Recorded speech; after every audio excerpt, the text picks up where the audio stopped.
Our people did something that gladdened my heart, something that made me happy.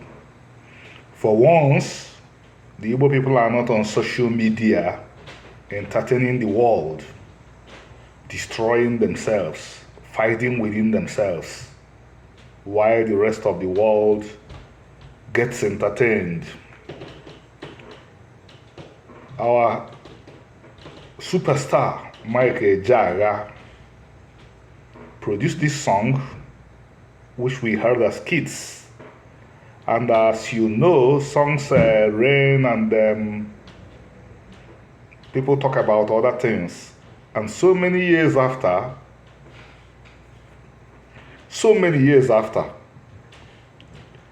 a guy I understand that he's of Igbo extraction.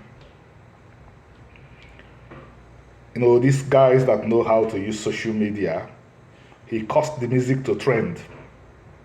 And people began to say that, began to suggest, began to lure, began to push the Ejeagha family to look for lawyers. But fortunately, no such thing developed. The young man visited the Ejeagha family. Ejeagha is in his 90s now, but thanks be to Chukwu, he's still there, still strong. He wept with joy that his music trended, and the young man presented him with a gift. They embraced. It was very, very titillating to me to see Igbos resolving issues the way we did. By the way, I'm a lawyer. Americans would refer to people like me as he was a lawyer, but I'm still a lawyer. I was called to the Nigerian bar. I passed out in flying colors. I practiced the profession. I was good at it. So I'm not stating what I'm stating because I don't like my profession. I love my first profession. I was a lawyer before I became a scholar. But there are so many ways lawyers can earn a living without tearing the fabric of a society apart. We can work on corporate matters. We can bring people together. We can write wills. We can do conveyancing. We can do all sorts of things. We can even work in health. It just doesn't have to always go to court. Because, by the way, when two Igbos go to court, they don't ever reconcile. But our people don't think about serious things again. If the Ejeagha family had not been of the older mindset, they would have reached out to a lawyer. The lawyer will begin to chase this guy up and down. The guy will get a lawyer.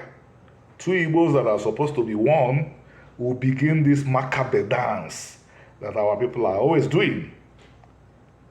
People use our people to create reels and make money. Issues that should be resolved at Umunna.